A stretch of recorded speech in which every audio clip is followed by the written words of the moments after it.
Hey, welcome to This Might Help with Matt Braunger, the super fun and for fun advice podcast. Like I always say, I don't know why I started doing this. It's fun, and people seem to be getting help from it. I get some awesome people on the road that are like, hey, that really got me through some hard times. That's awesome. But as I always say, if you need actual clinical help, as I have a therapist, go to that. This is for fun. But hey, it might help. Who knows? Anyway, um, as we always have a wonderful guest, once again, I have a wonderful guest because I don't miss. Folks, I've got a guy who I'm friends with, and he's also a good friend. He's what I call an actual actor. And I hope he takes that for the compliment it is. John Ross Bowie is on the show. How Hi, are you, dude? Matt. I'm great, man. I am going to start introducing myself as such. Oh, what do you do Yes. for a living, man? Oh, I'm an actual actor. I mean, it is a thing. It is a thing, you Are know? you distinct? Are you? And I certainly mean no disrespect to Right. anyone, but are you distinguishing me from the stand-ups who kind of backed into acting? No, no, no, no. I don't because I feel like a lot of them are very good, and I pass. I think, but I feel Yeah. like you're one of those people who has booked jobs, and to throw in your plug or really early. You have a podcast called, is it Household Faces? That's correct. Yes. Yeah. Well, basically about working actors who Yeah. might not be what you might call super famous or something like that. And I feel like you definitely fall in that category. I fall in that category. Um, and it's that thing where all I mean is that you have worked and do work, if that makes any sense. You Sure. know? Sure. Not Okay. that I'll people take who it. don't book all the time are not actual actors, but it's just fun to Yeah. say. No, yeah, I was talking to Brian Posehn a few months back, and he was saying how hard he had such a hard time explaining to his family. I think he grew up in like Northern California, and he had such a hard time explaining to his family, like, all I want to do is be like the guy who shows up in one scene in a sitcom and gets a laugh and then wanders off. And I was like, dude, you made it. You Yeah. did that. You Yep. American dream unlocked, Brian. You did it. Yeah, that's it 100%. I've always been lucky enough to have that scene that kind of steals the show, and then I don't have to work as hard as the let's say the better looking guy a lot of times, you Oh know? yeah. Oh, I, God help us. I was visiting my aunt, and she is a real Hallmark Channel devotee, hmm, and I was watching one of the Christmas movies, A Christmas Miracle at the New England Inn, let's say. sure. That seems like a good enough title for it. Great. And everyone is so good looking, Yes. and they're all pretty good too, with Hmm. given the material they have to work with. But I do not think I'm on the radar for those kind of projects, and that might be okay. Yeah, I think it's fine. I think it's fine that we're not the people they think of for that, but we also at the same time, I think we're decent looking guys. We stay in okay shape, We but staying okay, yeah, we don't yeah. have the bone structure of those men.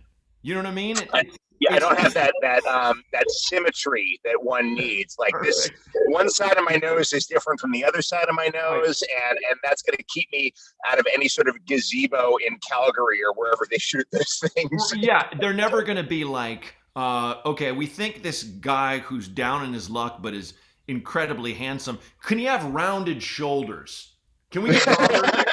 Like, it's not, I don't think, Can he be diagnosed with kyphosis? That would be great if we can. that'd be Yeah, awesome. yeah. And Okay, honestly, guys, the weaker the chin, the better. weaker the So let's chin. let's. Oh my God, this is Hallmark, guys.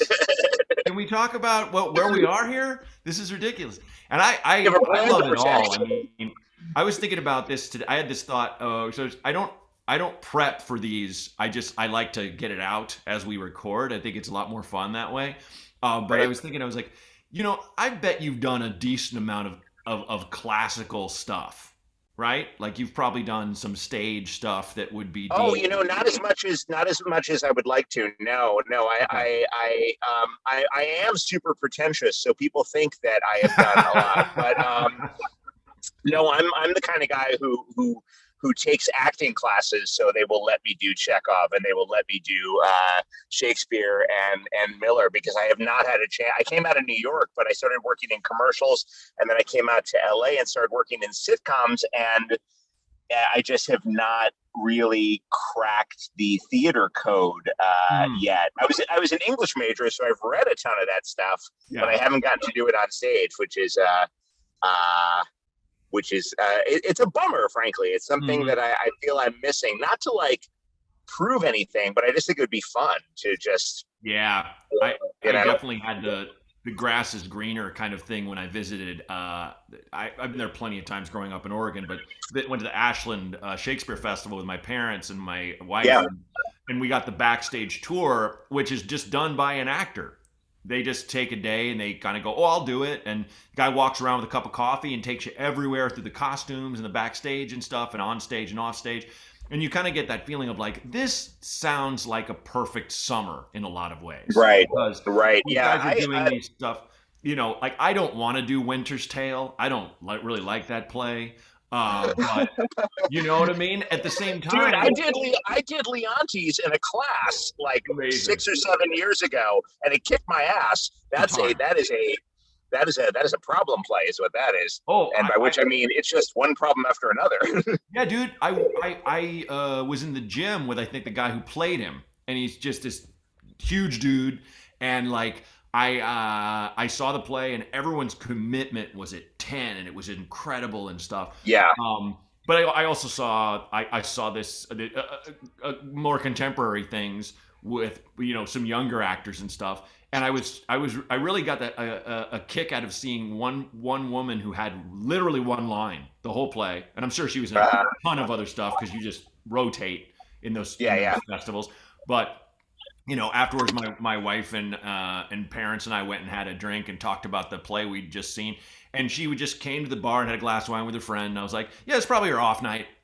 Yeah, I got one That's line. phenomenal. One line. I can go have a couple pops. Nothing Be back in tomorrow time for the curtain call. because I'm in Richard the Third tomorrow, and I can't mess around." You know?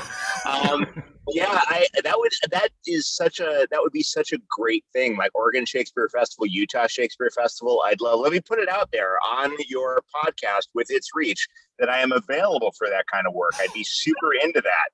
I would be super into that. I get off books fairly quickly. It's funny. Like anytime you get to take old language and try to make it sound vaguely contemporary, that's kind of a fun challenge, even if it's Mhm. just like courtroom cliches, even if you're Yeah. just like playing a lawyer who's doing all the lawyer tropes of like, Your Honor, may I approach the bench. You want to put your own spin on that. You want to put Right. your own spin on that. You want to put your own spin on now is the winter of our discontent. You want to you Yeah. want to just try to like, what would my version of that be? Oh yeah, I feel like I don't know how good of a Hamlet I would do, but I killed it as Dogberry Oh, in you shred Dogberry, Much Matt. Ado About Nothing because You know who I saw play Dogberry in Central Park when I was in high school? Jerry Stiller. oh my God, perfect, Yeah, yeah, because I mean I don't want to say a third of our political movers and shakers these days are Dogberry, but it really feels that way. a solid It's 33%. Yeah, every cop who never should have gotten a badge, much less a gun, is Dogberry. uh huh, Every uh huh. person who every technically a grown man, but who never really worked for anything, who puts a suit on and goes, "I'm a businessman," and says that out loud. That's Yeah, Dogberry. And it's just yeah. once I learned it was just it's unearned authority, but he's an idiot. Hmm. Got it. Yeah, Got it. Dogberry. I will have Yeah, fun with this. and Yeah. it's weirdly, it's both soothing and frustrating that archetype is 400 plus years old now. that Yeah. that Shakespeare was like, oh yeah, we have incompetent suits, but yeah, we're in Elizabethan England just fine. The Mhm. plague hasn't taken them out. We're just No, the same shit always pops up. I got same thing. I was soothed and also saddened by Blaine Capatch tweeted today. The great thing about America is that every generation has to fight for the same rights. I'm just like, oh fuck, God, oh that's god, it. It's oh it. Blaine. It never ends. No, it's true. It's It yeah, is. Yeah, and not that it's just us. It's all of us. It's the world. But I will say this. I always kind of am baffled and fascinated by actors who make a living acting. I will Oh, say the amount that I book jobs, I could not make a living off of. Just I call them. To me, it's like winning a scratch ticket. Like, oh, that's cool. That hasn't happened in a while, and that's nice. It's nice, but it's not. It's not the main thing. And I'm not saying that to you you wouldn't because want to like rely on scratch tickets. right. You would, yeah, I got you. Yeah, I got you. I'm not saying that to you as if you've kind of cracked a code or something, or there's something ever to pass on. I'm sure that there is other things that you have veered left and right and things like that and stuff. But I do know a good amount of people who that's a decent number, probably more than eight, that's their main thing. And I'm like that, and to me that's a lot. You know? No, it's. I've been fortunate, and it's funny because one thing I did ask really early on was I just asked for a chance to go out for more dramas, to go out for more Mm, hour longs, and I didn't do it necessarily with the sense of like I must show the world the extent of my instrument. It sure, was literally just like I think I can double my money if I'm going out for hour longs as well, 100%. and it led to this wonderful chapter of my life where I was playing suspects on police procedurals Uh, for, and I literally, this is not an exaggeration, like every fourth or fifth audition, Matt, I had to say the line, "Wait, you guys think I killed her?" and, and I got really good at it.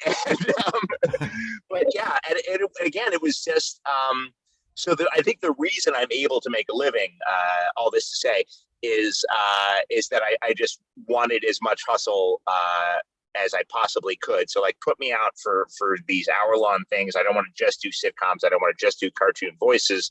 Let's see if I can kind of expand things a little bit. Because yeah, if I was just doing half hour, I don't think I would be making. I don't even know if I'd qualify for insurance. You know, yeah. I was just trying to like get out there as much as I could, and it's led to some really kind of cool stuff too. It's led to getting interrogated by Gary Sinise and cool shit Nice. like that. That is is satisfying and just sort of keeps it from getting too redundant. Yeah, I mean that's I've definitely made some inroads there where it's kind of just like, hey, why don't I? And I think that's how people have to look at it is like kind of expand your view rather than go, why don't I get to do that?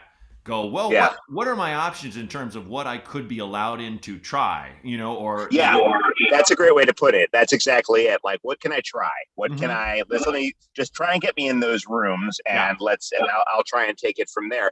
But I also, I mean, it's so funny because there is still, they see a bunch of comedy on your resume. They see of course. UCB. They see stand up, and they go, okay, this person does one thing. Yes, But we're all, as you alluded to in your intro, most of us are grappling with some level of darkness.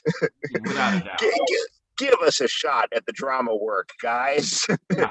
Oh yeah, and the people are always like, "Well, every comedian's a clown crying on the inside, and so dark, and they're such terrible people." Like there are people that don't do that, but it's like that say that about us, and they don't know. It's like no, most comedians I know are actually very good people. We just talk about our darkness. We talk about Yeah, how horrible we are, and so it yeah, comes out that there's that, and people only see us, yeah, for sure, as clowns, and yeah, it's unfortunate, but it's like I get it. I 100% get it if I'm not getting in the door for a thing because I've also done some producing. I've had pilots and I've been had to do the thing where people are auditioning for me, and that is 1,000 times harder for me than auditioning.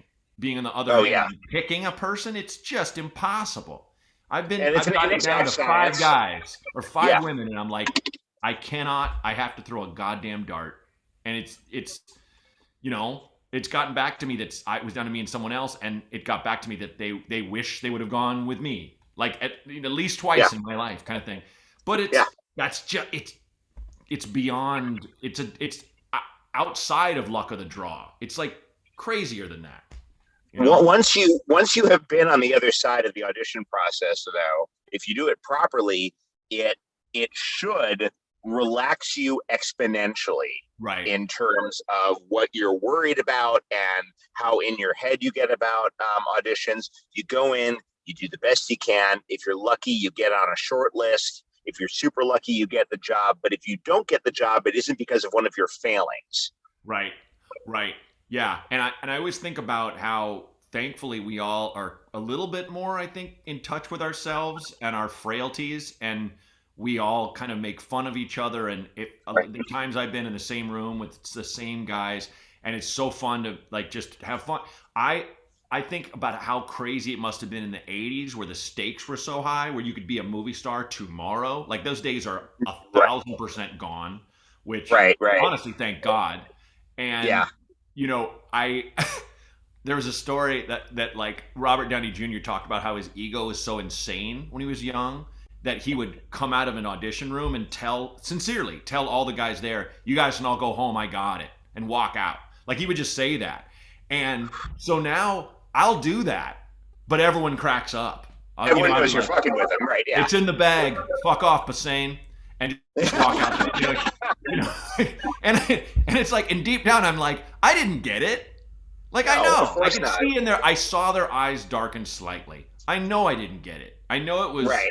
They were not excited once I started because whatever reason, my face didn't fit their idea or whatever it was. Yeah. But yeah, But it was you know, out of your hands. That's yeah, something I genuinely, people think I'm crazy, but I genuinely miss in-person auditioning for that aspect of like absolutely. the foxhole beforehand with you and Craig Kikowski and Mark Evan Jackson and Brian Yeah. Palermo and all of my 40 somethings Yep. Yep. who Yep. were reasonably like, oh, this absolutely could be the husband, and it's Uh not huh. funny that he's the husband, he's just the husband. Yep. um, uh, and I missed that camaraderie that I didn't necessarily have in my 20s and 30s, where I was a little more desperate, a little hungrier. Yes. But I go in now and I'm like, listen, it's going to be one of us. Yep. Maybe we grab some lunch after this, Maybe. I'll wait in the parking lot. Yeah, Yeah, I one of my favorite memories was being it was me, a couple guys. Frank Caetti was next to me, sure, and sure.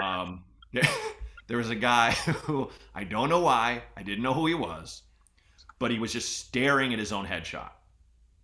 Oh dear. And Frank Caetti leans over my shoulder, and it's very quiet, Yeah. and it's like sing whispers in my ear, Nickelback, look at his photograph, like in my, and I start laugh. I'm like, I'm putting my hand, I slap my hand over my face and nose, and I'm just shaking with laughter. I don't want this guy to know I'm laughing at.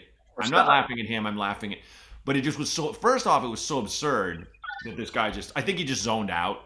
But it was like the Frank made, as George Carlin said, like muffled, unallowed laughter is the hardest laughter. So it's like it. Yeah, I yeah. couldn't do it.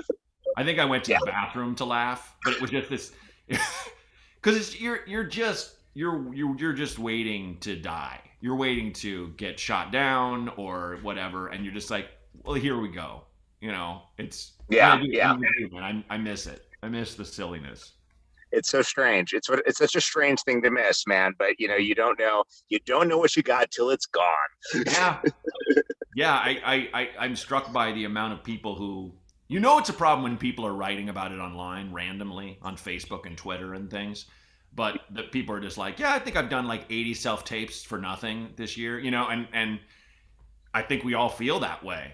It's Oh yeah, it's crazy because I think with especially now they're just firing off. They used to make offers first, then bring us in. They're doing it all at once. right.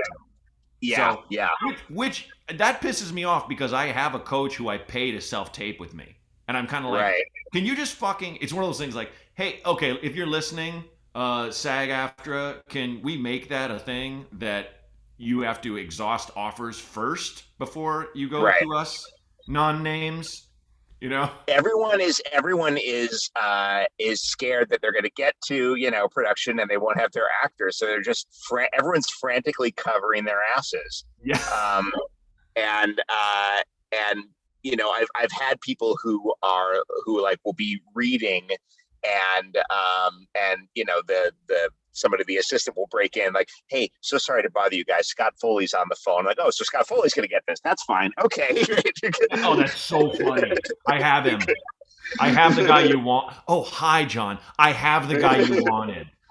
Yeah, I I, know, John, we don't validate, sorry. oh, I'm sorry. It's going to cost you $12 to waste your time. And sorry, yes, this is an audition room is in Venice. Have fun driving home. Did I mention that? Oh, and it's rush hour.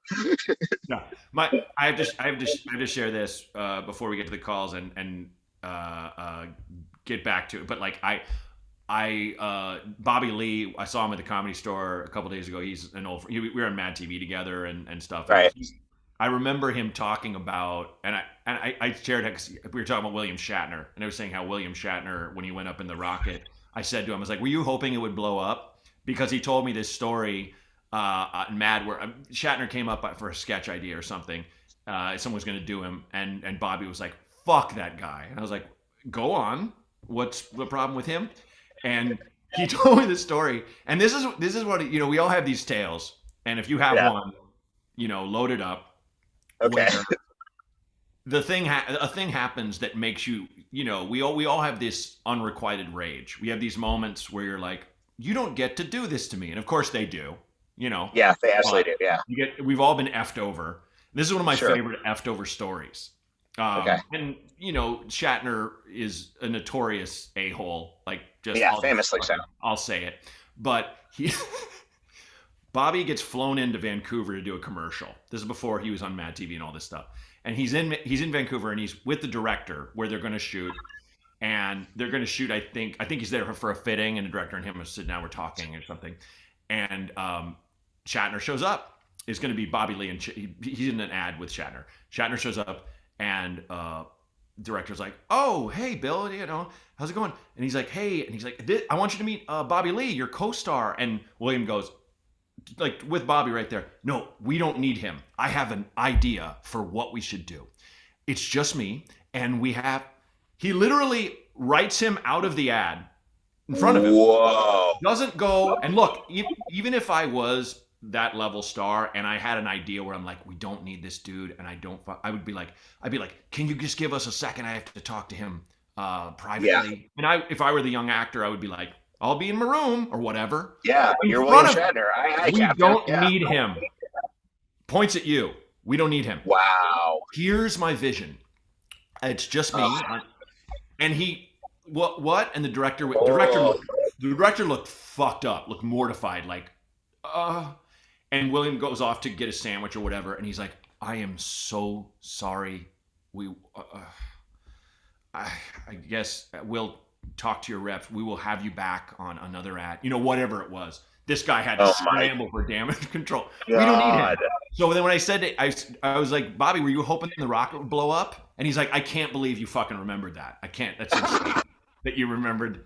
I just was like, I love it, Bobby. That's one of the best stories I've ever heard in my life. That is. I've never been like douched out that hard by anyone.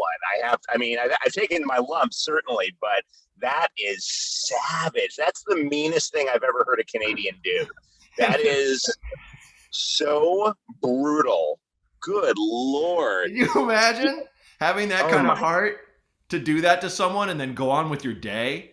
Just go on with your day, and just having a normal day, talking to people, your family, whatever. What'd you do today? But the Lord takes Leonard Nimoy. Right. But the Lord takes DeForest Kelly. We lost him. Yeah. Jesus Christ. It's insane. That is savage. It's insane. Yeah. I thought it was bad when I shot a commercial where I had to be like in crutches on top of a car that had been in a wreck, dancing or something, and then I just got a letter in the mail and it was with a guy from the ESPN Sports Center. And I got a letter in the mail that was like, "It's not going to run, so you don't get residuals." And I just called. Right. I called my then commercial agency, which their heads were so far up their own asses. They just loved everything they ever did, and they knew everything, and didn't talk to me like a person. They talked to me like I was a child actor. And so I called. I was like, I just want to confirm this, and the agent she just goes, that's how it goes. Sometimes they just shoot them and don't run them. That's it. I don't know what to tell you. Like, she talked to me as if I called screaming at her, and I was just like, hey, I just wanted to, and I'm just like, I was like, I feel like I got a 1-2 punch there. I got this letter. Oh my and I got God. you talking to me as if I said, hey, shit, fuck, what's the deal? And I didn't. I never said that. When people are preemptively assholish like that, and it's not exclusive to this business by any stretch. I No way. temped all over New York City before I became an actor. I can vouch firsthand there are assholes in every industry. God help you ever find yourself in management consulting. God help you ever find yourself in pharmaceuticals. There's douchebags to go around. They're just louder and sometimes a little more confident in their douchery in this line of work. It's hard to say what the exact differences are. You've also heard of a few of more of the douchebags in this business. Mm-hmm, yeah. But there's Shatners all over the world. They just don't have his name recognition. In every field. Yeah. Yes, absolutely. So as I always say on the show, before we get to the calls, do you get asked advice?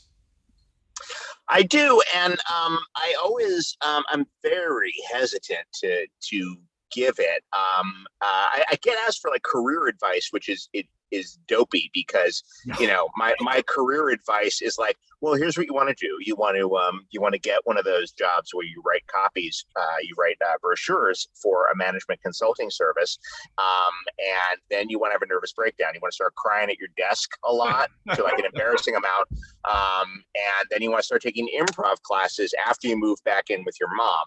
And then so I mean, like, I don't know how to point people into like this line of work, but I am happy to share whatever I can.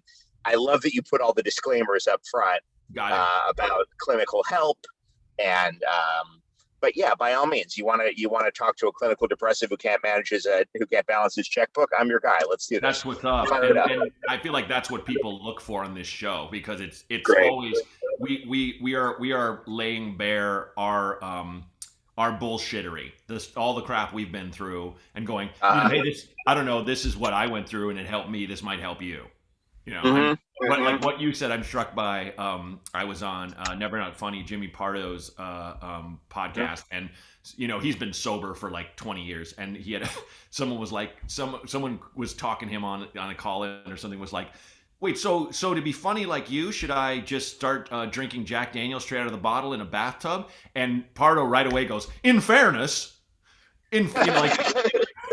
It's like, I did that, but I am here now, like it, like, so you saying that, it's like, it worked for you to have that breakdown, I mean, yeah.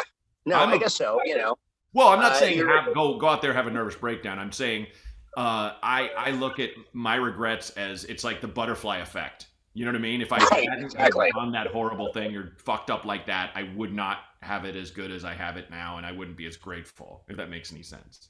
Absolutely. No, I needed to be really miserable to get to the high functioning work that I'm doing right now. Also, that was a very solid Pardo you just leaked out there. Thank you. Yeah, that was very. If I closed my eyes, I was like, oh, that's Jimmy Pardo. That's uncanny.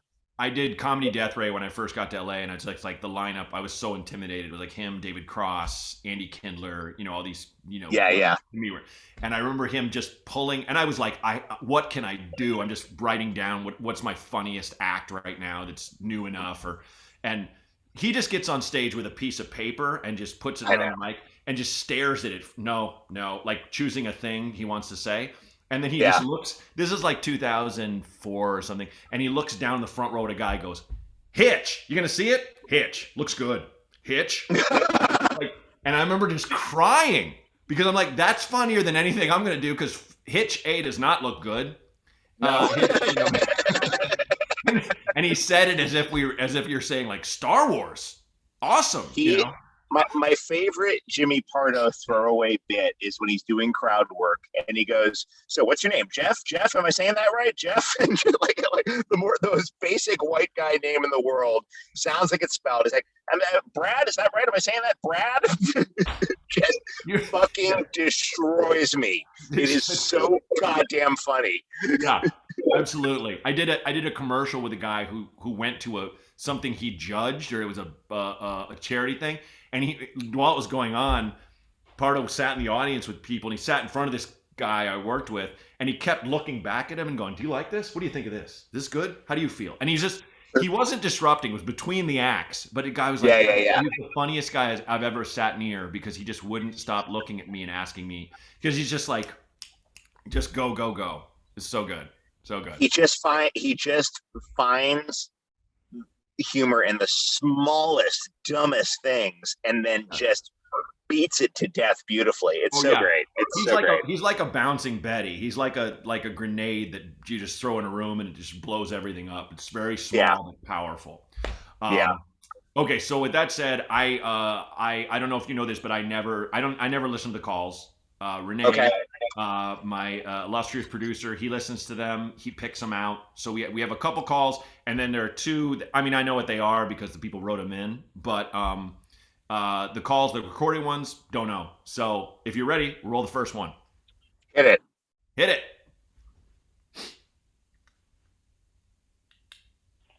Hi, Matt.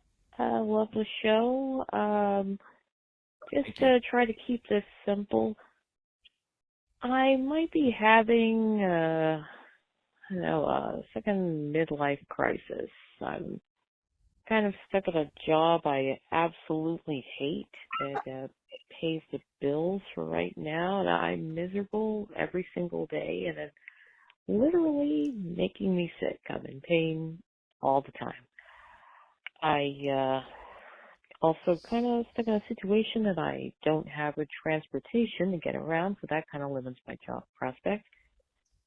And just kind of don't know where to go with my life. I know this is really kind of general and random, and yeah, I'm rambling, but It's all right. just putting that out there. Maybe there are other people in my situation too. I don't know. Anyway, love the show.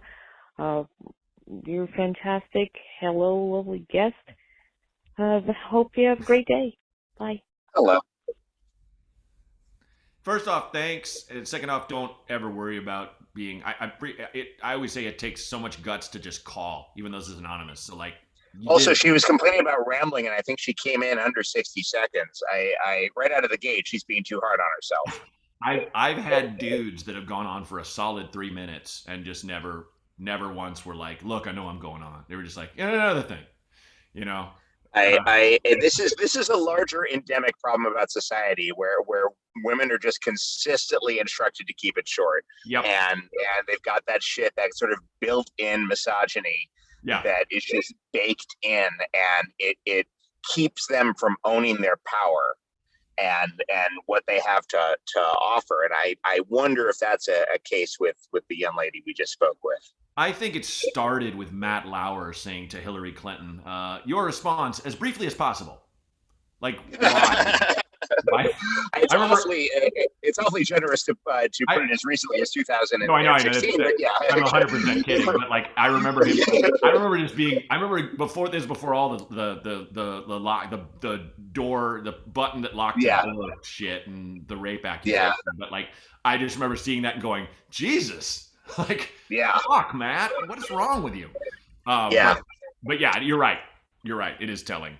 So what advice would you give? Well, the way I see it, she has two choices, or two paths rather, to pursue. There is, the new job thing, and it's a scary job market out there, and I'm not sure what she does or what her skill set is. So I discourage a sort of a rash quitting. It has worked for me in the past, but I discourage a rash quitting. Yeah. But what I think is, and I think this goes for anybody, don't make it your life. Your job doesn't have to be everything you do. When I'm allowed to do my job, it is very, very fun. But I also, make time to sit in my room and play guitar, or watch anime with my son, or I did the super cliche white guy thing of getting really into bread baking last summer. Sure. Yeah, when I started making rye, I was getting into it. Got my elbows deep in that stuff. Find like a thing that you can look forward to when work is over. Yeah. And even if you're like, oh, I'm going to be really tired, you'll be a little energized if you have something else to do afterwards, and having absolutely no idea where this woman lives. She said she doesn't have transportation, but she's getting to her work, I'm guessing, or maybe she's working from home. I don't know. I just think there's so many options for relatively cheap things you can do. Just I've got to second what you're saying. I'm 100% on board with what you said. To second what you're saying, I really get annoyed by people who, their second thing from what's your name is what do you do, and that's been our go-to forever, and that is kind of defined by our capitalist society. I'm not getting any kind of political here, but it is this thing where it's kind of like, well, if you're not earning, it's something that you are your job, which is not true.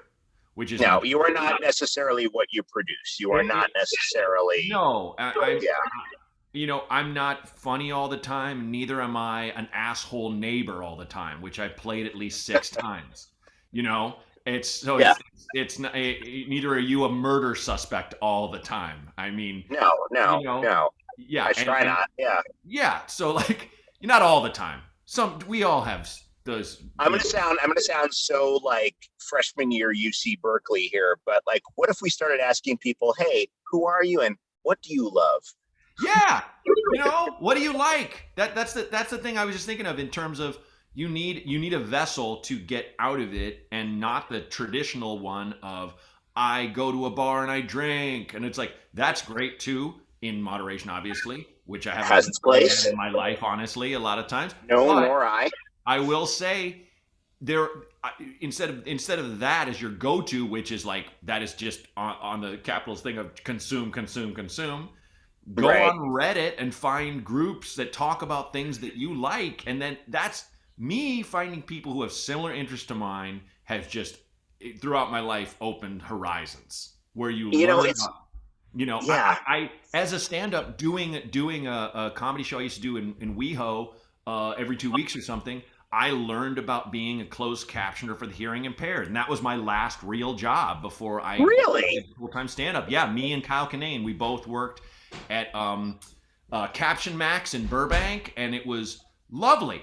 I mean, I did it. It wasn't a real-time one. Those people are like on another level where they just do games and things and news.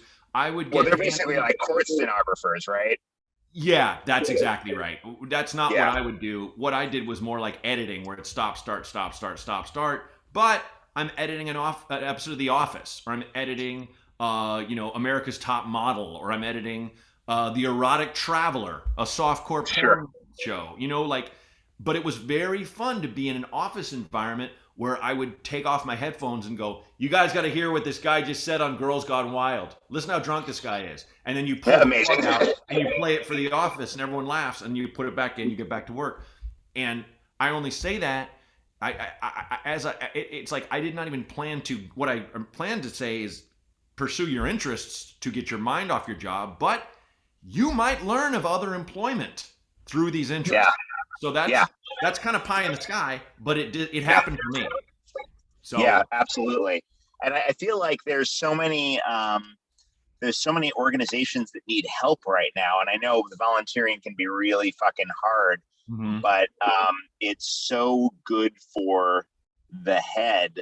My family, the whole family volunteers with an organization here in LA called Food on Foot that do homeless advocacy, but it isn't just working towards shelter, it's job training, it's skill, it's getting these people employment placement. It isn't just free meals, it's really trying to like fix it so these guys are no longer without homes. And that's been an incredible shot in the arm.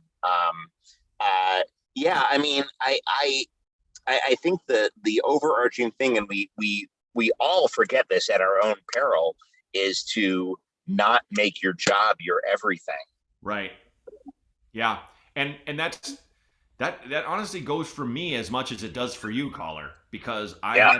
I had a real low day on Tuesday where I look back on my year and I didn't feel fulfilled in certain areas of my career, and I kind of looked at myself as a bit of a failure in that respect, and that was utterly bullshit, but I kind of had to let myself feel that way, you know? But I'm just saying you're there probably too much. I'm there Yeah. sometimes, and it just sounds like you're, as I was, focused on the wrong things. You're focused on the bad things in your life, and for God, at least 45% of us, that's their job. The Yeah. amount of people I know and that just hate what they do for a living is insane. I have an uncle who worked in finance, hated every second of it. Oh, Second. every second. And when he retired, he was a new guy. He was a Yeah. brand new guy, you know? Yeah. And I love that you're driving now. This is fantastic. I'm literally just moving my car because I was in the temporary guest spot, and No, fine. I'm I moving had over to call it here. out because I just felt like we were on the run, you and I. If I saw, That's what. Yes. if I just On the saw road like, about 13 miles an hour, but yes. I mean, if I saw like the police lights in your window and you're just like, and another thing, I, your mental Here's the health is thing, important. caller. I see you sliding a clip into a Sig Sauer. Jesus, John, you are remarkably calm. Hey, life's funny. Pop, pop, pop. You'll never take me alive. Listen, caller. I don't know. There's more than one act in American life. Suck on this, bacon. Gush, gush, gush. So, caller, I hope that helps. That covers it for me for that one. Is there anything else you wanted to add for that, John? Or I think that was the most I would have to offer, but I man, will echo your suggestion about Reddit, which has been cleaned up over the past couple of years and is yep, actually among your less toxic social media areas, and yep. does have a lot of fun little subreddits and niche interest areas that Mhm. that you'd be surprised can be helpful. I find it really fun for gaming. Yes, absolutely, and it's a Yeah. good place to, even if you don't use Reddit, explore your interests. Focus on Yeah. those. Focus Yeah. on what you want in your free time, rather than thinking Yes, about please. how you dread waking up for your job every day. Just it's Yes. hard. It's going to be hard, but give it a swing. And again, thanks for calling. Okay, caller number 2. Hey, Matt, this is Leann. I am calling today with the question about online dating. Is it even worth it? I'll try to spare you the long sob story, but I've been divorced for, I don't know, three years now, and I married the first man I fell in love with in college, and we were married for 20 years. Turns out he was only in it for about, I don't know, 6 or 8 of those years, and had me completely snowed. So he did a lot of cheating, and I have a lot of trust issues. On top of that, I know I'm not conventionally pretty. I'm not young. I can't smile that well. I had Bell's palsy, which paralyzes your face, or half your face. So mine usually goes away. Mine really hasn't completely recovered after 12 years. But despite all the things that my ex-husband had said about me, I'm actually a really cool person, and I'm fun to be around, and I like people, and I like relationships, and I'd like to have one again someday if it happens. But I don't know. Online dating just seems like, for someone who's basically never dated, seems like a really Yeah. bad idea. So maybe just wait for the world to get better and I go out and try to meet people in life? I don't know. What do you think? I'm a big fan. Thanks for any insight you can give, as always. Hey, first off, let me just say, if I'm coming to your town, DM me and you come in free with anyone, with a friend, two friends, because honestly, like you seem awesome. I really love that you Yeah. put yourself out there and shared all this stuff and said exactly how you feel, and you were succinct. That's literally one of the best calls I've ever gotten in this whole show. It was incredible. That was so Leann sounds succinct. great. I mean, everything you've been through, everything you feel, and also giving yourself credit, being like, but you know what, I'm cool. And holy shit, like I had therapy today, and we were talking about being single, and with my guy Alan, and like I was thinking we were talking. One thing how I used to f up when I was single is I just overthought every single date, and I thought of a perfect microcosm for how you should try to approach dating, and it's Seinfeld. Anytime I watch Seinfeld, all of them are single. They're always going on dates or not. They're always in relationships or not, but they're always them. And I always loved seeing that. And listen, I'm not saying watch sitcoms because they teach you life. No. But Nope, don't do that. Don't do that. no, I liked how lighthearted they were about how dumb dating is, how dumb Yeah. relationships are, but how great both of them can be, especially relationships. And you're right. Dating, it's annoying and it's pointless and shit. But like, honestly, if you just share a little bit of that with someone and don't give a fuck about how they feel, and that's impossible, but That's hard. It's hard, but it's a good goal. It's a lean nice toward thing to it. reach for. You Yeah. having less practice doesn't make you better at someone who's been on 1,000 dates. Frankly, No. if you can just, it's all a stupid little dance. And any date I've been on, as soon as the two of you admit that right away, then you're off to the races, and you're ahead of the pack, so to speak. Yeah. So Agreed. yeah, don't just. I think what you're doing is you're, and I'll throw it to you in 1 second, John. But I think what you're doing is just over fucking thinking it. Mhm. Make a dating profile. Don't try to be something you're not, and don't care to be something you're not, because you're enough and you're great. So, keep at it. Understand there is nothing wrong with being single at all. Nothing. Like, as Nothing. long as you're doing okay, you're taking care of yourself and all that jazz, being with someone does not make you better or worse. So just have this time to date. And I know it's going to suck, but when it doesn't, that makes all the suck worth it. So that's what I'll say. Take it away, John, and try not to get in a shootout. Well, there's a couple things that are coming to mind. I saw a meme recently, and I hate to be the guy who quotes memes, but Yeah. there was a meme the other day that I saw that I posted on my Instagram that was something to the effect of, when I was younger, I prayed for everything to be okay. Now that I'm older, I prayed for the bad stuff to at least be funny. Now, with that in mind, I urge you to go ahead and try online dating. Now, look, here's how I relate to you. I was in a relationship from ages 18 to 27. So I wasn't a marriage, but it was a 9-year relationship. And when I broke up, that was a third of my life. Wow. And that can be really overwhelming. Now, those are big numbers. So I get that feeling of like, oh, this is somebody, I'm in college. This is somebody, we're doing this. Yeah. But when we broke up, it was 1998, and online dating wasn't really a thing like it is now. I had a pager. But Can I interject? please. Did you cry to Third Eye Blind? If that's too much to No, ask. no. I would have been crying to Bob Mould. I had my breakup music, but I was a little too much of an indie rock dick for Nice. Third Eye Blind. It would have been a lot of solo Bob Mould. Good question though. Okay. So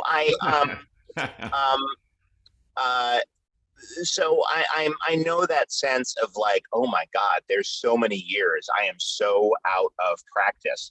But I firmly believe there is a lid for every pot. And I think online dating is the way we prove that, because you're not limited to just the people in your inner circle. You know, you're able to spread your horizons a little bit more.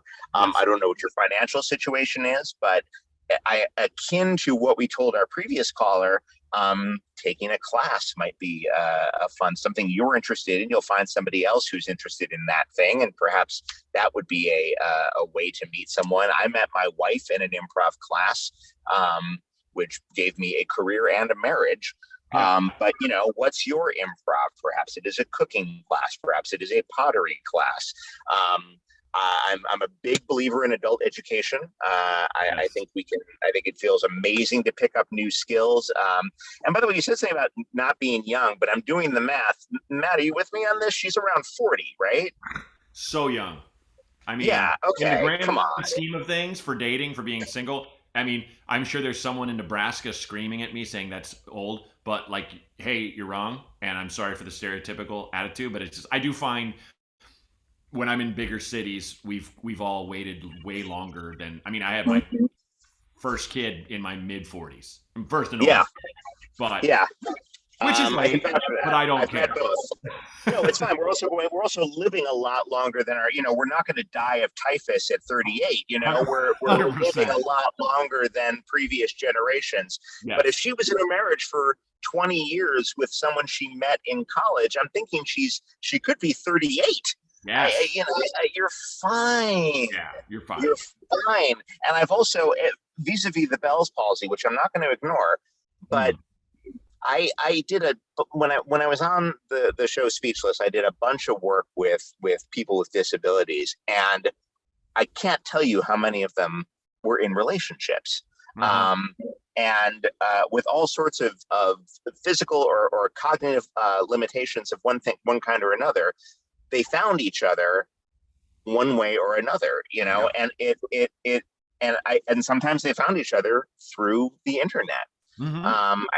It's odd how often I'm recommending the internet on an advice column, but the internet is a tool, and use it carefully, but there's some good information out there. I strongly recommend you do what Matt said and set up an online profile and don't take it all so seriously. Yeah, exactly. Not to be like, have fun with it, because it's going to be daunting, but yeah, the big thing is just don't kick yourself in the ass over it or worry about it and wonder why it's not all coming together, because you've got time, and even if you didn't, it's all an experiment. Everything. Yeah. Yeah. You're in a relationship. It still is. Okay. Hope that and helps. by virtue of the fact that you listen to Matt's podcast, I will vouch that you are cool. Yeah, I'll take it. And listen to Bowie's too. I have two quick ones before we go. These ones that write in. So these are just top. Let's see. I've stress eaten for nearly 2 years, and now even my elastic pants are screaming at me! Exclamation point. That's it. That's all they put. So you've always been in decent shape, but last time I saw you, you were with Seth Morris, and you guys were walking, and I had the baby in the stroller, and I was like, you look in great shape these days, man. You really do. That's nice of you to say. I mean, look, I've been seeing a trainer. I have the luxury and the time to do such things. Right. So I am hesitant to recommend that. I'm also in a town where like anyone who isn't on camera is behind the camera training the people who are on camera. Sure. It's an absolute buyer's market for personal trainers in Los Angeles. As I get older, I am abundantly aware of how important exercise is, but I also know how tempting stress eating is. I found out recently. Here's something I might ask this caller. Yep. I found out recently, I was doing some reading about childhood trauma, and there's a tendency for people who have had childhood trauma to not just stress eat, but specifically go towards greasy, salty things, to get into a place of like really into fried food and that sort of like stereotypical greasy comfort food thing, almost pathologically. So is there anything you're not looking at that could be leading to the stress eating? Yeah. Is the stress eating our root here, or is that a symptom of something larger? Not for me to say, again, neither Matt nor I are therapists. Nope. But I have been doing some reading recently about childhood trauma, and it can lead to weird dietary decisions. Interesting. Yeah. The only thing I'd add is like I'm now like I'm addicted to exercise. Like I don't want to say that, but I am. If I don't exercise for like 2-3 days, I feel like I feel guilt and Yeah. I don't feel as I just don't feel physically as good as when I do have a workout. And it's just on the road, I'll just pull up. I use Peloton. They have stuff online, but even if you're not doing well financially, and Peloton's like $50 a month for the bike to pay for it, and then the classes are less. But if you don't want to go that way, just go to YouTube and you can pull up exercise classes. For me, it's all about classes. It's all about someone showing me what to do, music, me not forgetting myself, but just committing to a half an hour or 45 minutes of commitment almost every day. And then I go, okay, now I'm sweaty, and I take a shower and I stretch or whatever. And that has done everything for me. So like once you start doing that, you tend to eat a little less, or at the very least you burn up far more of those calories when you do eat after. So yeah, and it also help you deal with it. It will help you deal with the stress that is causing you to eat in the first place. It's the positive version of a snake eating its tail. Right. Okay, hope that helps. Next one, having a kid in 3 weeks. What was I thinking? That's it. That's the whole. That's it. This. Oh man, do you have two? I have two. And they're quite a bit older than yours. They're 14 and 12 now. Okay. So I have a teenager and a tween. Nice. What you were thinking? You were thinking a couple of things. I'm going to answer you very directly. I'm going to answer your question. I'm not going to give you like you. I think we're thinking. There were so many dicks I went to college with who had kids. So I need to flesh out the gene pool a little bit. Sure. Because when the second I started getting my college alumni magazine, all the business majors were just like rabbits. They were just pounding those kids out. I was like, oh, that's a lot of awful people who are coming into the world. And so I was like, we got to put some nerds into the gene pool. Here we go. Let me make a couple Wes Anderson fans and send them out into the world. So you were thinking that you wanted to feel what it was like to have your heart outside of your body. Mm-hmm. Wow. And then the other stuff is that you clearly just wanted to, understand the humility that comes with cleaning another human's asshole. Yep. And I think that, and you're better off having done all of it. Yes. Yeah, I mean, all that, and the only thing I'll add is you are welcome to constant, beautiful grief. Someone put it perfectly that you are, as a parent, you're in a state of constant grief because you miss the person that was, even though you love the person today, you miss the person that was there yesterday. It would never be there again because they're always growing, they're always getting bigger, they're always becoming progressively the next thing. Whereas the rest of us are basically done. We're basically, we're formed, we're baked. And now we just get stale as time goes by. Exactly. And you will watch something blossom in front of you and it will be fascinating. It's incredible. It's incredible. It's the greatest show on earth.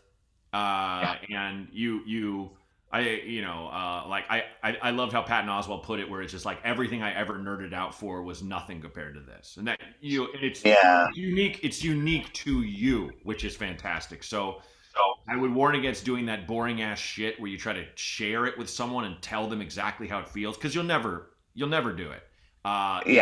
It's chemically different for all of us and unique to all of us.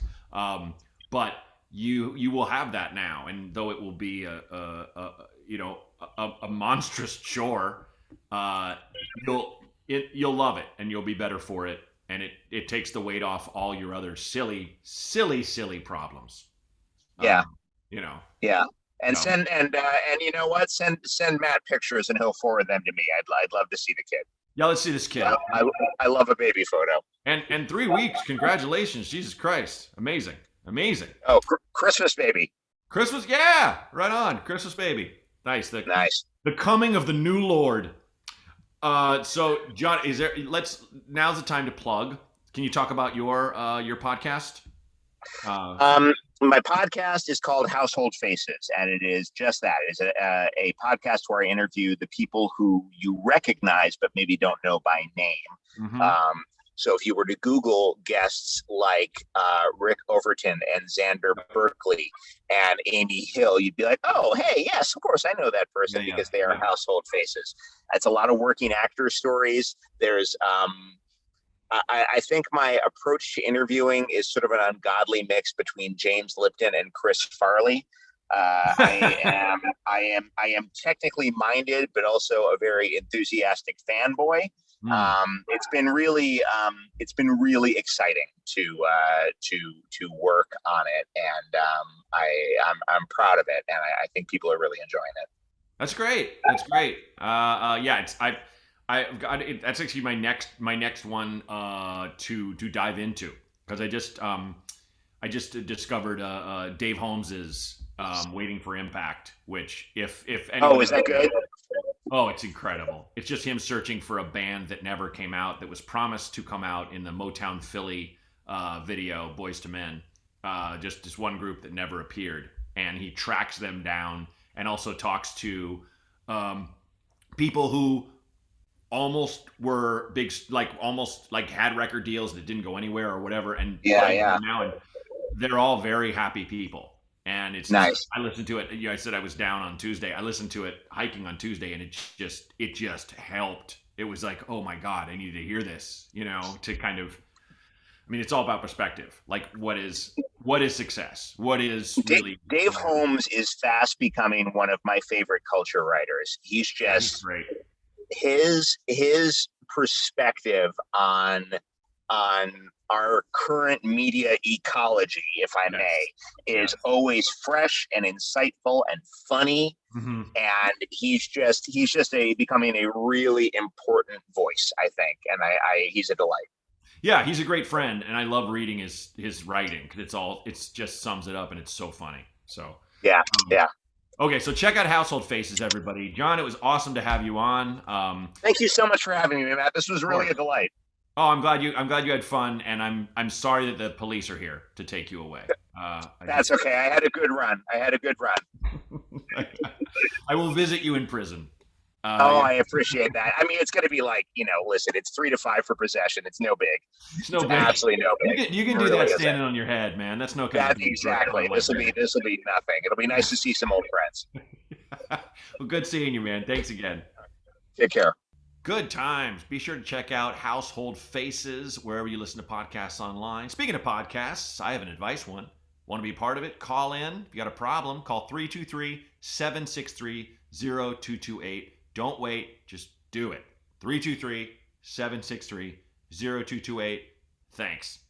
This Might Help with Matt Braunger was created and hosted by me, Matt Braunger. Produced by Outer Circle Media. Executive producers Matt Kleinschmidt and Robert Kelly for the Laugh Button Podcasts.